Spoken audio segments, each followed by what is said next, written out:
BGT news में आपका स्वागत है। आज बात करेंगे बेसहारा पशुओं की। बेसहारा पशुओं ने पूरे ही देश में जो है आतंक मचा रखा है। बात करें अगर गाँव की किसानों की फसलों को गाँव में जो है ये है जानवर तहस नहस कर देते हैं। गाँव के किसान परेशान हैं। अगर शहरों की बात की जाए तो शहरों में भी जो बेसहारा पशु गलियों मोहल्लों में घूमते रहते हैं, यह एक्सीडेंट का कारण बनते हैं। बच्चों को और बूढ़ों को भी चोट जो इनकी वजह से लग जाती है। तो अगर रात के अंधेरे की बात की जाए तो रात के अंधेरों में भी आवारा पशुओं की वजह से जो है आए दिन हादसे होते होते रहते हैं।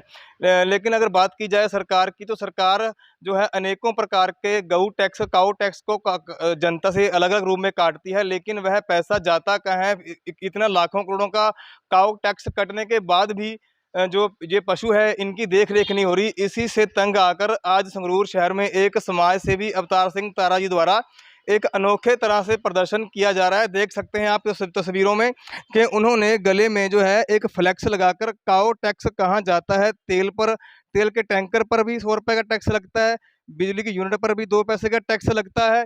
अगर बात की जाए तो यह टैक्स अलग अलग रूप से जो है जनता को पे करना पड़ता है। तो इन्होंने आज जो इन बेसहारा पशुओं के हरे चारे के लिए, इनकी देख रेख के लिए अनोखा प्रदर्शन किया कि शहर निवासियों से यह भीख मांगकर उनके हरे चारे के लिए, उनकी देख-रेख के लिए पैसे इकट्ठे कर रहे हैं। डीसी ऑफिस में खड़े हैं। डीसी साहब को मांग पत्र अपना जो है ये सौंपने हैं। इनसे बातचीत करेंगे। हमारे साथ मौजूद हैं अवतार सिंह तारा जी। आज अनोखे तरह से आपका एक प्रदर्शन है, क्या कहना चाहेंगे? देखिए सर, पहले भी हम लगातार चल रहे हैं आवारा पशुओं की समस्या के लिए सरकार और प्रशासन के द्वार। तो सरकार और प्रशासन जो है वो हमसे कऊ टैक्स तो ले रही है, लाखों करोड़ों का पैसा इकट्ठा कर रही है सरकार। लेकिन जो सरकार जो हमसे कऊ टैक्स ले रही है वो जाता कहाँ है? हमारा ये सवाल है। एक तो सरकार से भी वो जो कऊ टैक्स हमसे लाखों करोड़ों के एवज में लिया जाता है इनकी देखभाल के लिए, इनके चारे के लिए, तो वो जाता कहाँ है? तो दूसरी बात ये है, ये गौशाला की बजाय सड़कों पे, मोहल्लों में, खेतों में, यहीं कहीं पर झुंडों के झुंड फिर रहे हैं। और एक तरफ से ये लोगों का बाहर अपने घरों से निकलना मुश्किल हो रहा है, और दूसरी तरफ ये भी बेजुबान है, ये बोल नहीं सकते। तो मैं इनकी जुबान बनकर आज जो ये कचरों के ढेरों पर कचरा खाने के लिए मजबूर हैं, लिफाफे खा जाते हैं, पॉलीथीन के जो लिफाफे होते हैं उसमें कोई कूड़ा डाल देता है, सिर्फ फेंक देते हैं। तो कूड़े के ढेर लगे हुए हैं शहर में, संगरूर में। तो उन पर ये अपना काऊ टैक्स का अपना जरा पेट भरते हैं।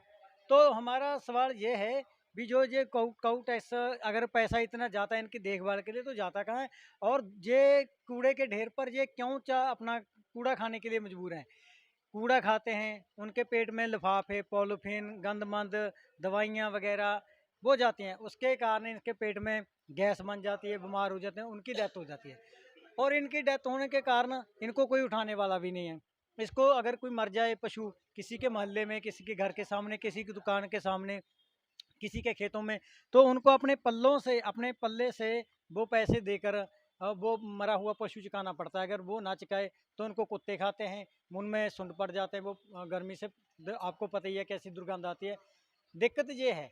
तो इसीलिए मैं इन बेसहारों पशुओं की ज़ुबान बनकर इनका दुःख दर्द देखते हुए मैंने सरकार और प्रशासन से गुहार लगाई है। और दूसरी, मैंने अपने जो शहर निवासी हैं संगरूर के, उनसे मैंने गुहार लगाई है। 10, 20, 50 जितने भी हैं, वो मैं उनसे भीख माँग रहा हूँ इनका पशुओं का चारा इकट्ठा करने के लिए। इनका चारा इकट्ठा, जितने भी पैसे इसमें इकट्ठे होंगे गोलक में, डब्बे में, वो उससे सभी से पैसों से मैं इनका चारा लेकर इन आवारा पशुओं को डाल दूँगा जी।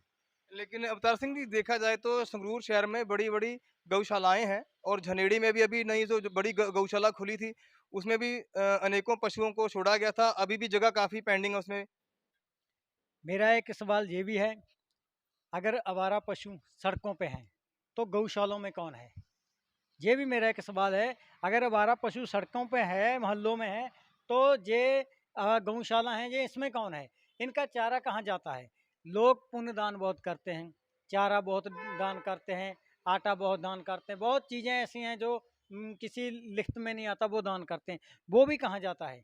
ये बात है कि इनके जो चारे का जो पैसा आता है, उससे जो इनके रख-रखाव का करने वाले हैं, उनको बहुत मतलब ऐश है, बहुत मौज है, बढ़िया एसी लगे हुए हैं, बढ़िया सोफ़े लगे हुए हैं, बढ़िया पत्थर लगा हो दफ्तरों में, वो तो उनके लिए तो आरामदारी है। लेकिन जिनके नाम पर पैसा आता है, वो सड़कों पर हैं। उनकी देखभाल कौन करेगा, उनका हल कौन करेगा?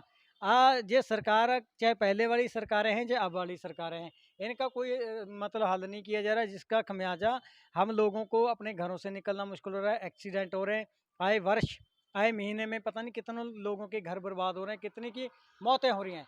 तो ये सरकार है, टैक्स लेकर अपना आराम से अपने एसी कमरों में बैठी है, कोठियों में बैठी है, दफ्तरों में बैठी है, और जनता है वो सड़कों पे मर रही है। जो आवारा पशु हैं वो सड़कों पे भूखे मर रहे हैं। अगर बात की जाए गौशालाओं की, गौशालाएँ होती हैं जो, इनमें लोग अनेकों प्रकार की बहुत-बहुत सारे किले जो है ज़मीन के दान कर देते हैं, उनकी खेती होती है, वो गौशाला के जो गौएँ रखी होती हैं, तो उनके लिए उसकी देख-रेख के लिए सारी खेती होती है, तो उसका क्या करते हैं? देखिए जी, मेरे ध्यान में आया था कि जो जितने भी गौशाले हैं, इसकी एक तो ज़मीन की रजिस्ट्री फ्री है। इसकी जो बहुत कुछ है जो फ्री है सरकार की तरफ से। लेकिन एक बात मैं और बताना चाहता हूँ, जो नगर कौंसिल कमेटी है, संगरूर की है चाहे किसी और की है, वो 3 और 3.5 लाख रुपया आए महीने जो गौशाला है उनको देती है, इनके रख-रखाव के लिए। लेकिन वो पैसा भी कहाँ जाता है?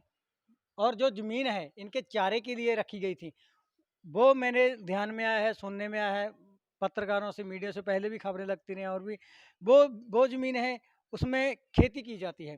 जहाँ पर इनका चारा होना चाहिए, वहाँ पर उसको ठेके पर दे दिया जाता है। उनमें जीरी, गेहूँ वो लगाया जाता है। तो इनका चारा कहाँ पर उगेगा? ज़मीन, जगह इनके लिए चारे के लिए दी गई है, लेकिन वो ठेके पर देकर उनसे भी कमाई हो रही है। जो उससे भी कमाई हो रही है, वो भी पता नहीं कहाँ जा रही है।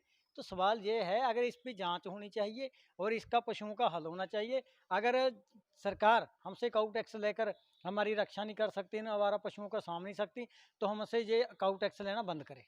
सीधी सी बात है जी।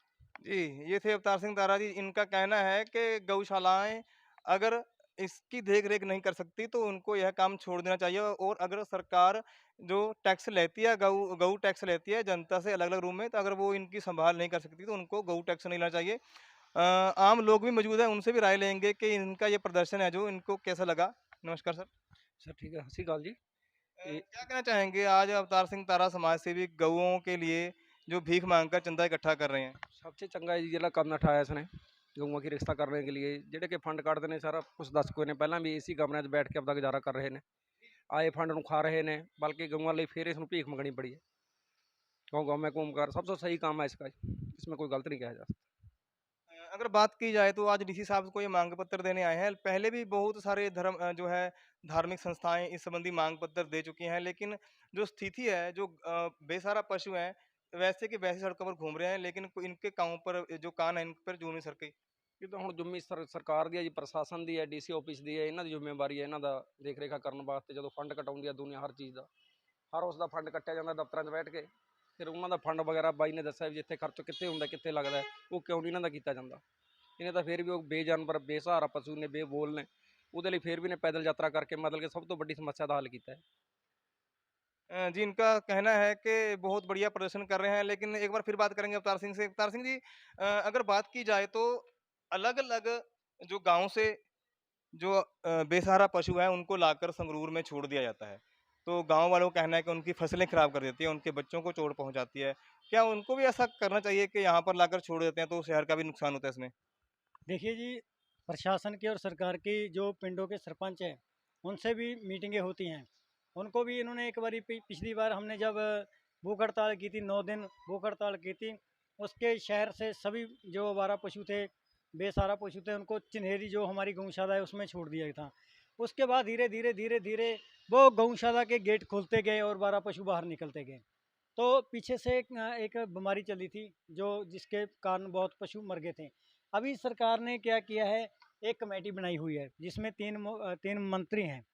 तो ये मंत्री एक अपनी कमेटी बनाई है इन्होंने। जब तक ये एक रिपोर्ट नहीं आती पूरे पंजाब की भी जो कोई पशु ये जिसको बीमारी तो नहीं है, तब तक ये पशुओं का कोई इसको हाथ नहीं लगा सकते। ये प्रशासन का कहना है, और जो ये है नगर कौंसिल कमेटी है, ये उनका कहना है।